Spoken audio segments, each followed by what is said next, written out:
예수님의 마지막 한 주간 행주 두 번째, 우리 가부의 헌금에 대해서 말씀을 살펴봅니다. 146페이지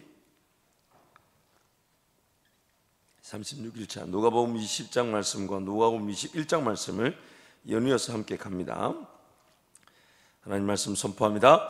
이에 그들이 엿보다가 예수를 총독의 다스림과 권세 아래에 넘기려 하여 정탐들을 보내어 그들로 스스로 의인인 체하며 예수의 말을 책잡게 하니 그들이 물어 이르되 선생님이여 우리가 아노니 당신은 바로 말씀하시고 가르치시며 사람을 외모로 취하지 아니하시고 오직 진리로서 하나님의 도를 가르치시나이다. 우리가 가이사에게 세를 바치는 것이 옳으니까 옳지 않으니까 하니 예수께서 그 관계를 아시고 이르시되 대나로 난을 내게 보이라. 누구의 영상과 글이 여기 있느냐? 대답하되 가이사의 것이니이다. 이르시되 그런즉 가이사의 것은 가이사에게 하나님의 것은 하나님께 바치라 하시니 그들이 백성 앞에서 그의 말을 능히 책잡지 못하고 그의 대답을 놀랍게 여겨 침묵하니라. 예수께서 눈을 들어 부자들이 헌금함에 헌금 넣는 것을 보시고 또 어떤 가난한 과부가 두 렙돈 넣는 것을 보시고 이르시되 내가 참으로 너에게 말하노니 이 가난한 과부가 다른 모든 사람보다 많이 넣었도다. 저들은 그 풍족한 중에서 헌금을 넣었거니와 이 과부는 그 가난한 중에서 자기가 가지고 있는 생활비 전부를 넣었느니라 하시니라. 아멘. 예수님이 예루살렘으로 입성하셨습니다. 이제 그 고난을 당하시고 이제 죽으시고 부활하실 그 영광의 사건을 눈앞에 두고 그 일을 위하여 예루살렘에 입성하셨습니다. 그 예루살렘에 입성하셔서 그 성전에서 이제 가르치시는 내용입니다. 성전에서 가르치시는 내용인데 그 성전에서 가르치고 있을 때에 성경은 거듭 얘기하기를 그 가르치심의 논란이라, 그 가르치심의 논란이라, 예수 그리스도의 그 가르침의 권세와 권위에 대해서 강조하고 있습니다. 그래서 지금 이 대제사장들 또 서기관들, 특히 이 서기관들이 예수 그리스도의 가르침으로 말미암아 실질적인 자기네들의 그런 기득권이 상실되는 위기에 처하게 됩니다. 그래서 이 성전을 뒤집어 엎고 그런 장사하는 이들, 동전 바꾸는 이들을 뒤집어 엎으면서 성전을 깨끗게 하시고 가르치실 때에 실질적으로 예수의 그 가르침에 매우 놀랍니다.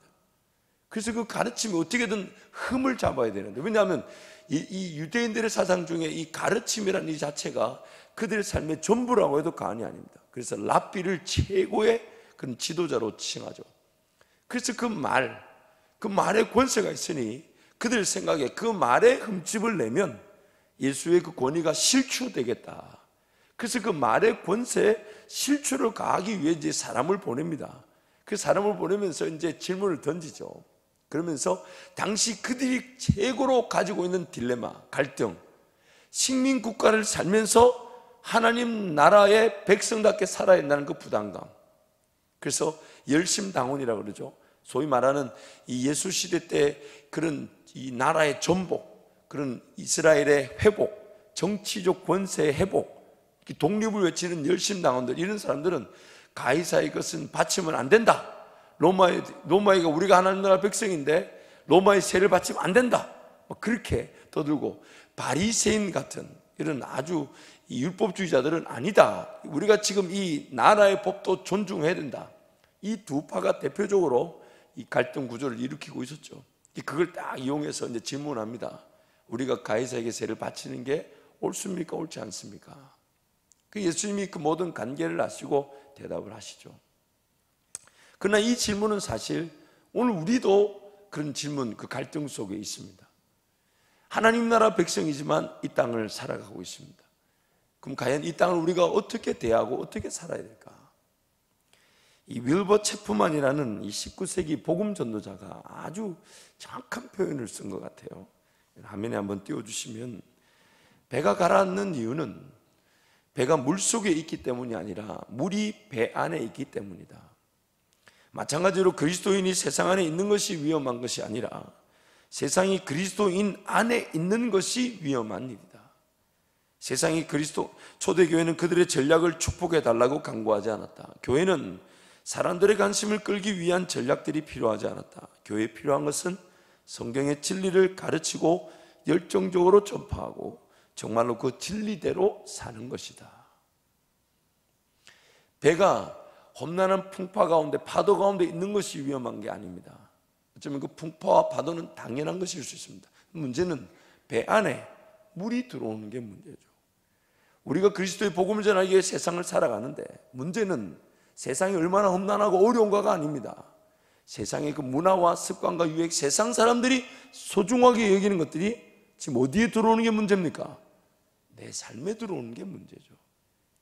하나님의 말씀에 따라 살아가게 되면, 분명히 로마서 말씀을 자세히 살펴보면 세상 권력에 대한 분명한 기준도 제시되어 있습니다.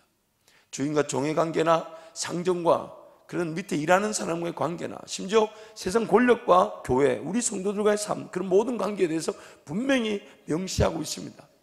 오늘 우리 삶에 주어진 삶의 관건은 무엇이냐면, 세상을 살아가지만 하나님의 그 말씀대로 세상을 살아가게 될 때에, 하나님의 말씀대로 살아가는 자들에게 하나님이 어떤 삶에, 어떤 세상 가운데 있든지 간에 그 능력과 권세로 세상을 넉넉히 감당하며 이기게 하신다는 것이죠. 그래서 오늘 우리의 관심사는, 물론 세상이 돌아가는 것을 통해 어떻게 섬길지, 어떻게 사랑을 할지 기도하며 그 세상을 품어야 되지만, 그러나 세상을 이기는 궁극적인 삶의 원리는 우리가 하나님 말씀대로 살아가는 것입니다. 하나님 말씀을 모르기 때문에 세상을 이길, 세상이 감당치 못하는, 세상이 보지 못하는 그 능력과 권세를 우리도 맛보지 못하는 것이죠. 그래서 우리의 관심이 어디에 돼야 되냐? 세상의 법과 하나님의 법 사이에 끼었다 안 끼었다, 이것이 갈등 구조가 아닙니다. 하나님의 법대로 살지 못하다 보니 세상의 것들을 수용하고 받아들이더라는 것입니다. 하나님 앞에 정직하며, 하나님의 법 앞에 진실하며, 하나님의 법을 붙들고 살아가며, 하나님의 법을 나의 삶 가운데 누리며 살아가게 될 때에 충분히 세상을 이기고 섬기게 될 것입니다. 섬기게 될 것입니다. 그래서 우리는 세상의 법이나 하나님의 법, 이 갈등 구조가 아니라 더 정확하게 보자면, 하나님의 법을 하나님의 법대로 따르지 못하는 타락한 나의 이 본성, 하나님의 법을 하나님의 법대로 누리며 깨닫지 못하는 나의 영적이 타락한 이 본성, 보아도 보지 못하고 들어도 깨닫지 못하며 전혀 듣지 못하는 이 타락한 이 본성이 하나님의 법을 하나님의 법대로 깨닫지 못하고 붙들지 못하고 의지하지 못하게 살아가게 만드는, 그것이 오늘 우리의 딜레마가 되는 것이죠. 세상이 문제가 아닙니다.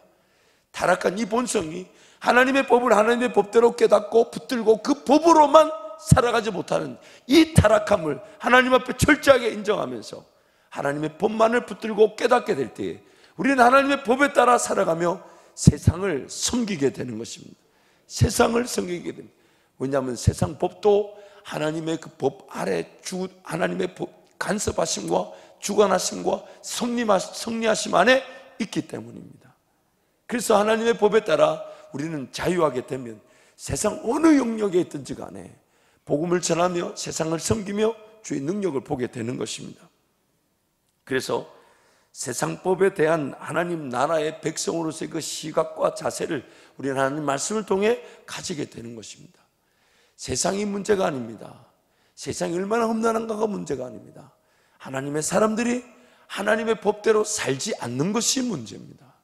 그래서 오늘 우리의 모든 초점이 하나님의 법을 깨닫고 하나님의 법 위에 삶이 세워지며 하나님의 질서 위에서 내 삶이 펼쳐져야 하는 것이죠. 그렇게 될 때 우리는 세상이 어떠하든 어떤 세상, 어떤 법이 세상 법이 등장해도 우리는 하나님의 법대로 그 법을 이겨내게 되는 것입니다. 그래서 시작과 과정과 열매, 그런 과정에서 보자면 첫 번째는 이 사명에 따른 직업인가 사업인가, 내가 하나님 나만이 걸어갈 나를 통해 영광을 받으시기 위해 나의 사명에 따른 직업인가 사업인가, 이것이 항상 우리에게 그 기도 제목이 되어야 되죠. 그래서 하나님이 지금 내가 서 있는 이 자리가 하나님의 사명에 따라 걸어온 자리인지, 혹은 사명에 따라 걸어가야 될 자리인지, 혹은 사명에 따라 전혀 다른 길을 걸어가야 되는 것인지, 늘 그것을 우리는 질문하고 깨어있는 겁니다. 그럼 오늘 내 직업의 자리가 사명에 따라 승화되기도 하고, 혹은 사명에 따라 새로운 길을 걸어가기도 하며 사명을 위해 쓰여지는 기회가 될 것입니다. 그래서 오늘 나의 직업이 사명에 따른, 내가 주님과 함께 동행함으로 주의 영광을 위한 사명에 따른 직업인가 사업인가, 그걸 항상 두들겨 봐요. 항상 두들겨 봐요.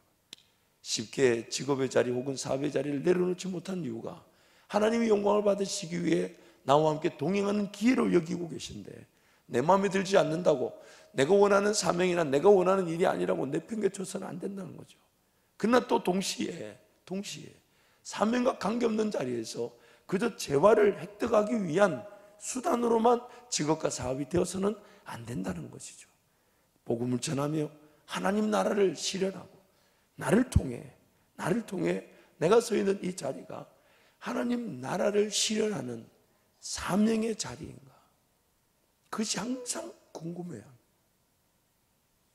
또한 할 수 있다고 다 할 수 있는 것이 아니라는 걸 항상 기억해요. 아무리 강조해도 지나치지 않는 것은, 주님이 이 땅에서 세우겠다 하신 것은 딱 한 가지밖에 없습니다. 교회였습니다. 하나님이 이 땅을 세우셨을 때 가정을 세우셨지만, 그 가정이라는 것도 궁극적으로 예수 그리스도를 통해 완성이 될 때 그것도 교회로 세워지게 되는 거죠. 남편과 아내가 교회로 세워지게 되는 거죠.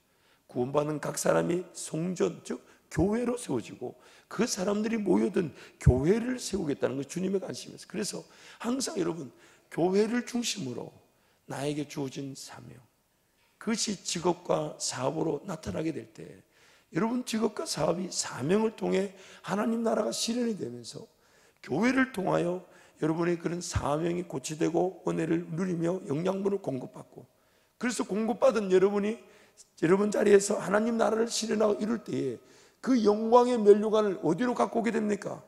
교회의 머리 대신 예수 그리스도께 갖다 놓게 되는 것이죠. 그러므로 여러분, 사업과 직업이 우선이 아닙니다. 하나님 나라를 위해 살고자 하고 예수 그리스도의 나라, 이 교회를 세우기 위해 직업과 사업이 허락되어지는 것이고, 그것이 영양분이 공급되어지는 관계, 머리를 예수 그리스도로 두고 몸의 각 지체로서 영양분을 공급받고 자라면서 여러분의 직업과 사업이 하나님의 사명의 터전으로 세워지게 될 때에 그 영광의 열매들을 가지고 어디에 오게 됩니까? 머리 대신 예수 그리스도 앞에 갖다 놓게 되는 것이죠. 영광의 면류관을 예수께 내어드리며 그 영광을 올려드리는 것이죠. 그래서 여러분, 여기서 일을 할 수 있다, 저기서 이득을 볼 수 있다, 저기서 사업을 할 수 있다, 그거를 따져 묻고 간 다음에 교회를 정하는 것 자체가 틀린 일이라는 거예요. 틀렸다는 거예요. 주의 몸된 교회를 섬기기 위해 내 삶의 자리에 나의 사명, 나의 역할, 그로 인한 직업과 사업, 그래서 그 사업과 직업을 통해 하나님이 영광을 받으실 일들을 예수 그리스도 앞에 갖다 놓은 그 예배 공동체, 이 교회, 이 생리 구조가 철저하게 존중이 되어야 되는 겁니다. 그래서 여러분, 할 수 있다고 덥석덥석, 혹은 할 수 있다고 아무 곳이나 아무 곳으로 옮겨다니며 그렇게 일을 하는 걸 굉장히 경계해야 합니다. 예수 그리스도 머리 대신 그분의 결정에 따라 움직여져야 되는 일이지, 우리가 눈에 본다고 좋아 보이고 옳아 보이고 그것을 통해 당장 일이 될 것처럼 덤벼들어서는 안 된다는 것이죠.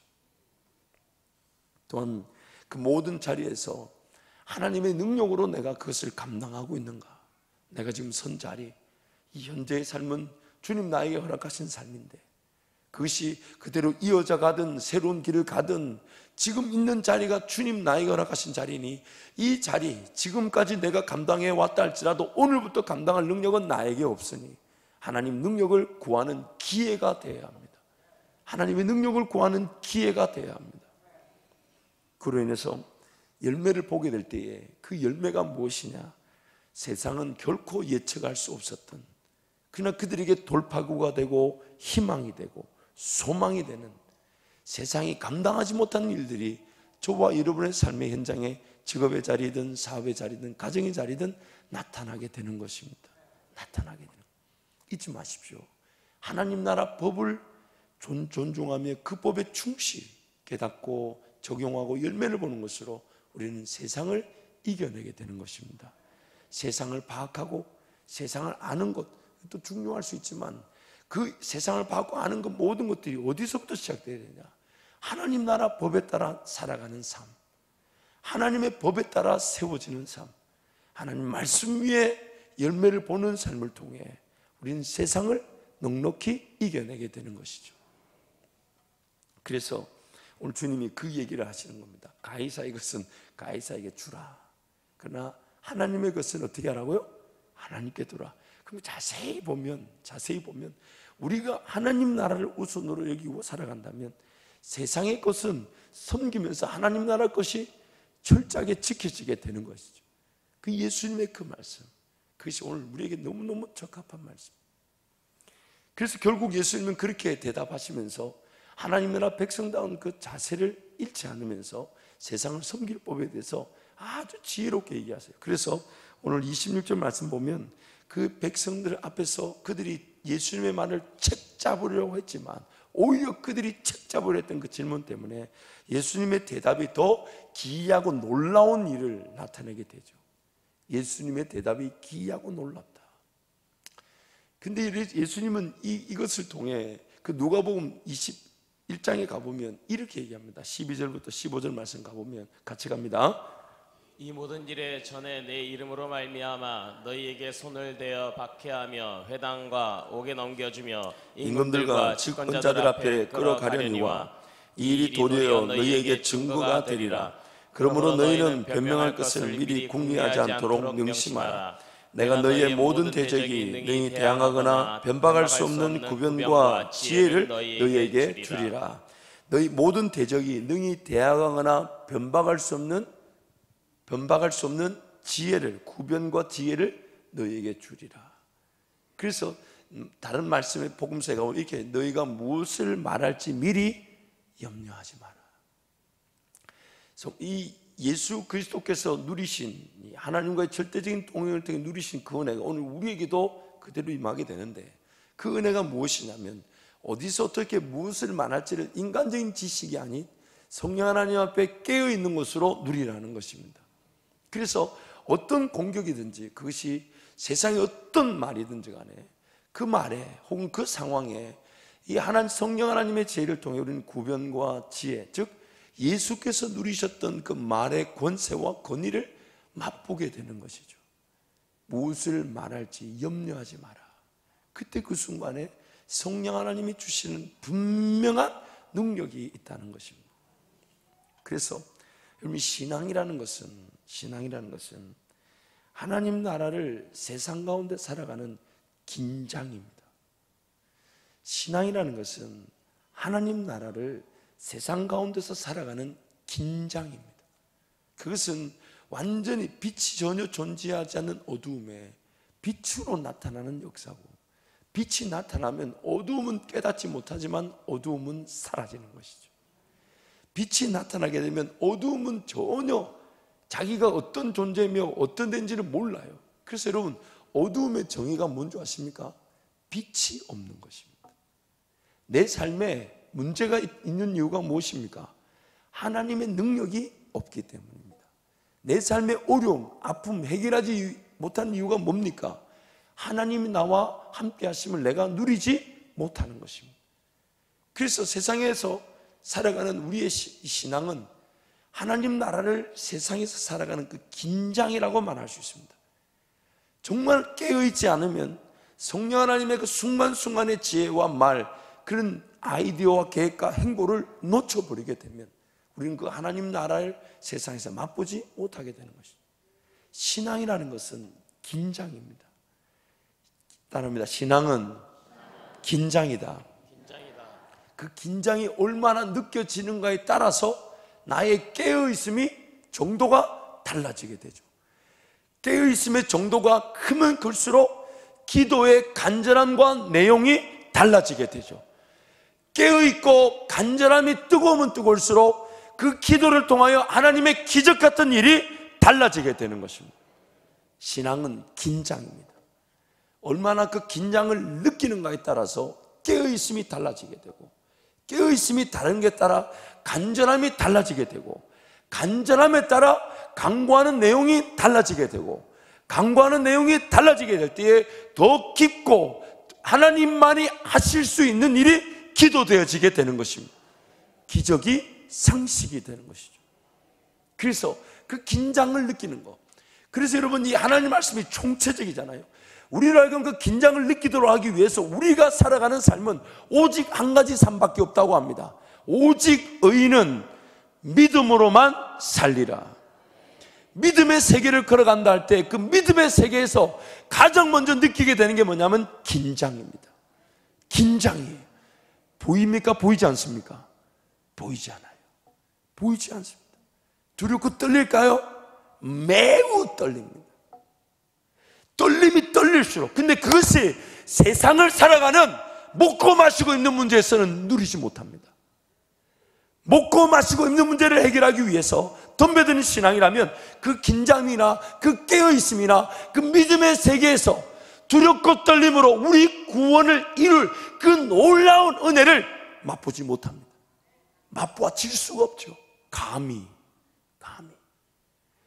오늘 우리의 삶의 관건은 뭐냐면 정말 그 믿음의 세계 행복, 주님과 함께 동행하며 걷고자 할 때에 주님만 붙들 수밖에 없는 삶. 여러분, 그러므로 이 믿음의 길을 걸어갈 수 있다는 것이 은혜인 거죠. 믿음의 길을 걸을 수 있다는 것이 삶의 궁극적인 자세가 되는 거예요. 그래서 항상 여러분 개인의 삶이든 사업이든 혹은 우리 교회도 마찬가지예요. 관리, 유지 굉장히 필요합니다. 하나님 허락하신 그 물질이나 하나님 허락하신 사역이 하나님의 방식과 뜻대로 잘 지켜지고 이어지고 보존되고 그것을 통해 섬김과 헌신 나타나야 합니다. 그러나 궁극적으로는 깨어 은혜를 구하며 달려나가야 될 길, 우리가 좀 더 헌신해야 되고 좀 더 수고해야 되고 좀 더 하나님께 은혜를 구할 수밖에 없는 그 믿음의 행보가 놓쳐서는 안 되는 것이에요. 놓쳐서는 안 되는 거예요. 굉장히 중요합니다. 항상 깨어 은혜를 구할 때에 오늘 나에게 허락하신 은혜를, 오늘 내가 감당해야 될 그 일을 하나님 능력으로 감당해야 됩니다. 하나님 은혜를 구합니다. 그러나 좀 이런 표현 어떨까요? 20대 80, 한 20% 정도는 감사하며 주신 은혜 감사하며 오늘 나에게 허락하신 이 사업, 직업, 교회 사역 하나님 능력으로 감당할 것을 구하면서 한 80% 정도는 그래서 죽어가는 영혼들을 위해 기도하고 이 지역사회를 품고 이 나라의 민족을 위해 기도하고 우리 다음 세대 자녀들이 하나님 앞에 구별되어질 걸 귀하는 꿈과 비전, 하나님과 함께 걸어가야 될 그 놀라운 세계가 오늘 나를 압도해야 합니다. 압도해야 합니다. 왜냐하면 내 삶에 궁극적인 하나님의 관심이 어디에 있겠습니까? 오늘 나에게 주어진 삶이 관리되어지고 그것이 하나님 은혜대로 감당되어지는 것도 하나님께 달려 있습니다. 그러나 하나님의 관심은 어디에 있을까요? 지금 있는 현재 자리에 머무는 것일까요? 믿음의 길을 걸어가는 것일까요? 걸어가는 거예요. 걸어가는 것입니다. 나로 하여금 더 하나님을 믿게 만드는 일, 나로 하여금 더 하나님을 의지하게 하는 일, 나로 하여금 더 두렵고 떨림으로 하나님만을 바라보게 하는 일, 이것이 바로 나를 살리는 길이기 때문에 나를 모든 초점이 어디로 가야 됩니까?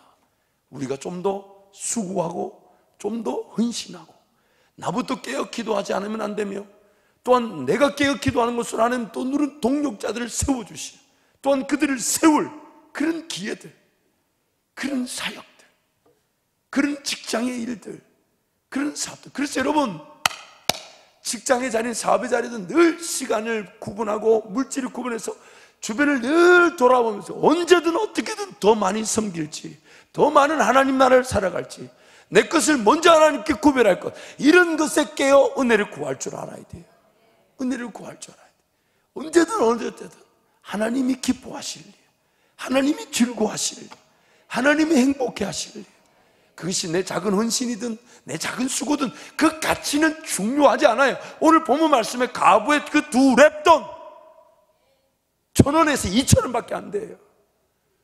양이 중요한 게 아닙니다. 주님이 기뻐하시는 일에 진정한 대가를 지불하는 것이 중요한 것이죠. 크기나 양이 중요한 게 아니에요. 가치가 중요한 거예요. 지금 내 삶에 그 많다 적다가 아니라 작은 것 하나라도 주님이 기뻐하세요. 여러분 그 사도행전에 보십시오. 도루가라는 자매가 나오잖아요. 도루가 죽었다 할 때에 그 사람들이 그 죽음을 그대로 인정하지 않고 안타까워하면서 베드로를 부릅니다. 왜냐하면 그 도루가에게 받은 사랑이 너무 감사했어요. 근데 그 도루가에게 받은 사랑이 뭡니까? 사람들이 베드로가 오니까 도루가에서 받은 사랑에 대해서 끄집어내는데 뭐냐면 속옷, 겉옷. 도루가 자기가 할 수 있는 거, 주변을 돌아보기에 작은 속옷 하나 만들고 겉옷 하나 만들었어. 예수 이름으로 그들을 돕고 섬겼을 때 그 도루가가 죽었다는 것이 사랑받은 그들에게는 그냥 넘어갈 수 없는 일이었어요. 그래서 베드로를 부르고 하나님 베드로를 통해 그 도루가를 살려주셨습니다. 오늘 우리 삶에 관심이 여기에 다가 있어요. 하나님 나라를 이 세상에 살아갈 때에 그 긴장감, 내가 깨어있는 것만으로도 하나님은 충분하시니까, 내가 깨어있는 것만으로도 하나님은 일하실 수 있으니까, 그 깨어서 그 하나님 은혜를 구하는 그것이 바로 하나님이 이 땅에 우리를 통해 영광을 받을 수 있는 기회가 되는 것입니다. 그래서 오늘 하루도 깨어있는데 어떻게 깨어 있어야 됩니까? 기도의 자리, 말씀의 자리, 지극히 큰 1차적인 말씀과 기도로 우리는 거룩하여지기 때문에 하나님과의 관계 속에서 말씀과 기도를 통하여 내가 하나님과의 관계를 회복하고, 그리고 하나님 은혜를 구할 때에 하나님 어디서 어떻게 무엇을 순종할까요? 그것이 크든 작든 관계치 않아요. 주님이 말씀해 주시면 그 순종의 기회와 희생의 기회와 헌신과 수고의 기회를 누리게 되고 우리는 하나님 나라를 이 세상에서 살아가게 되는 것입니다. 행복하겠죠. 행복하겠죠. 그래서 빌립보서 말씀에 너희 구원을 두렵고 떨림으로 이루라 라고 말씀하는, 믿음의 길을 걸어가야 하니까. 그래서 그 믿음의 길을 걸어가면 걸어갈수록 나는 더 깨어있을 수밖에 없어요. 정말 하나님께 도움을 구하지 안 보이는 길을 한번 걷는다고 생각해 보세요. 오늘 나중에 나갈 때, 새벽기도 나갈 때 전 사람들 복도에 불 다 끄시고 깜깜하게 만들어놔 보세요. 우리 성도들 어떻게 걸어가는지. 두려울까요? 안 두려울까요?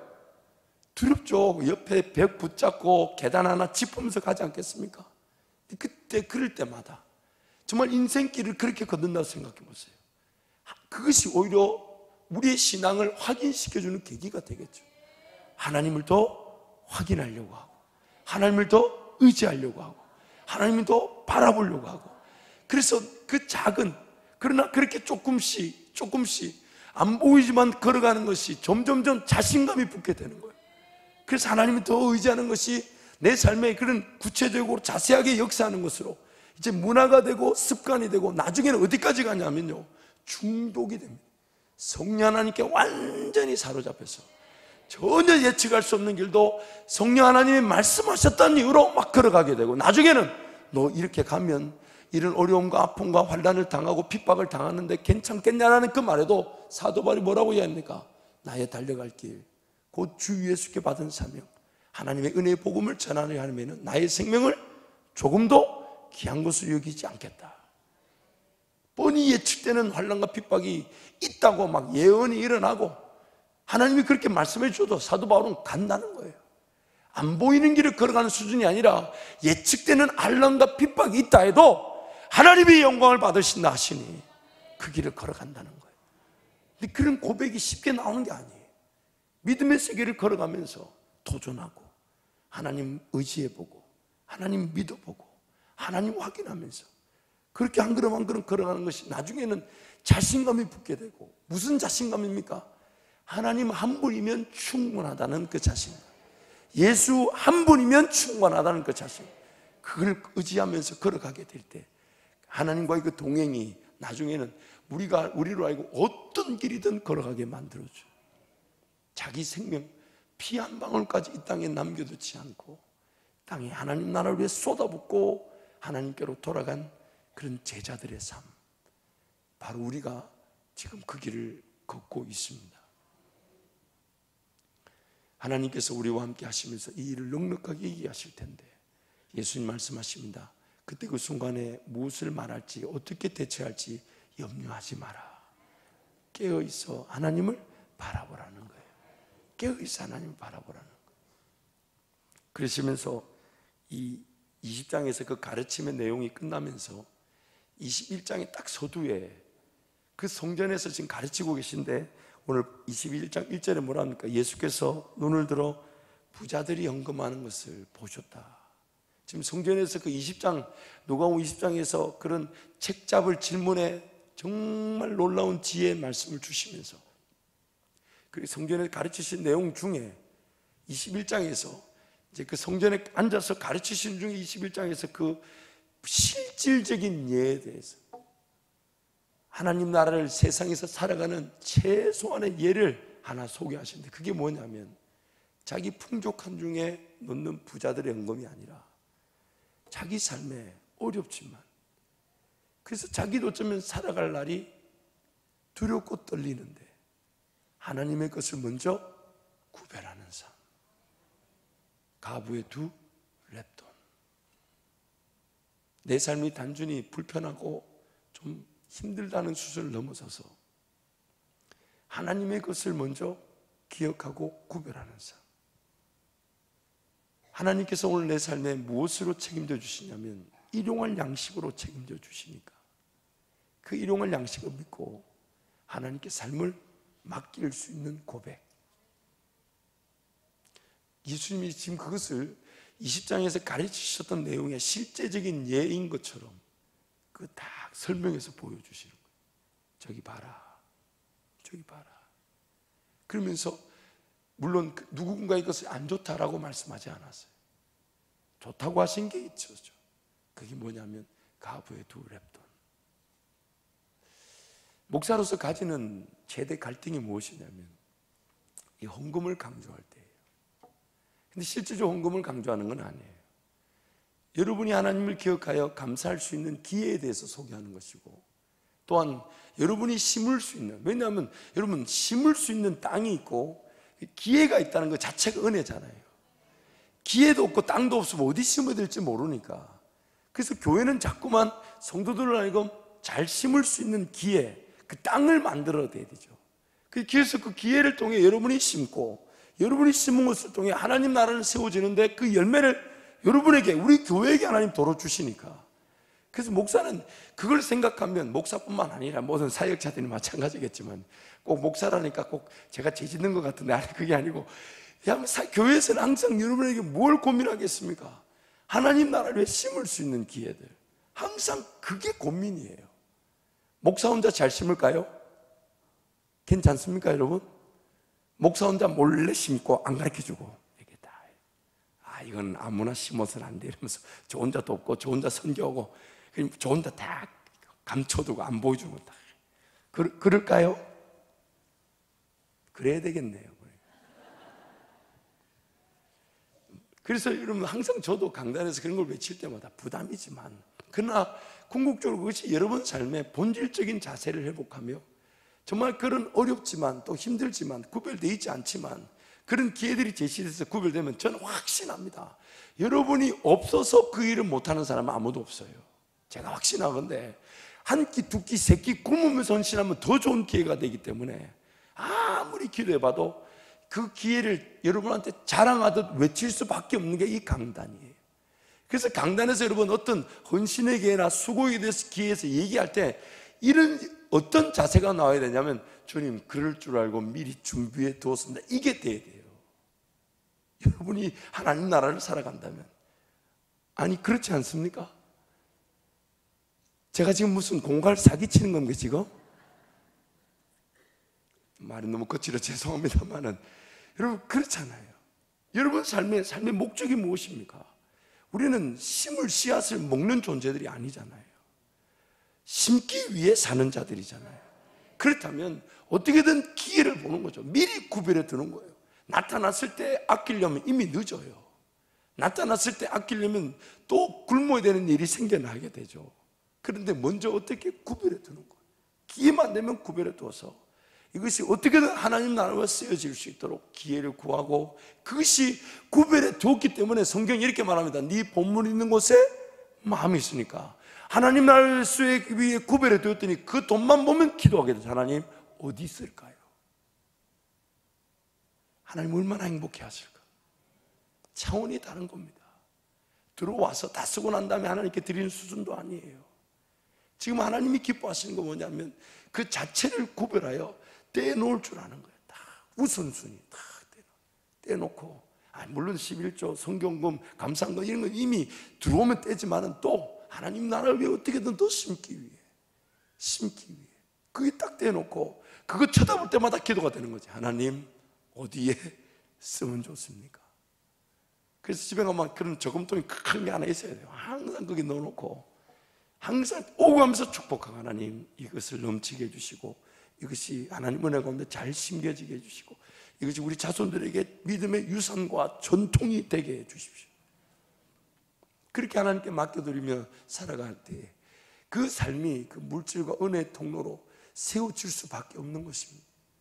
그리고 이런저런 세상 염려와 근심, 두려움에 휩싸이지 않습니다. 오직 관심이 더 깊은 하나님 나라와 내가 지금 헌신하고 걸어가야 될 그 나라를 위해 살아가게 되는 것입니다.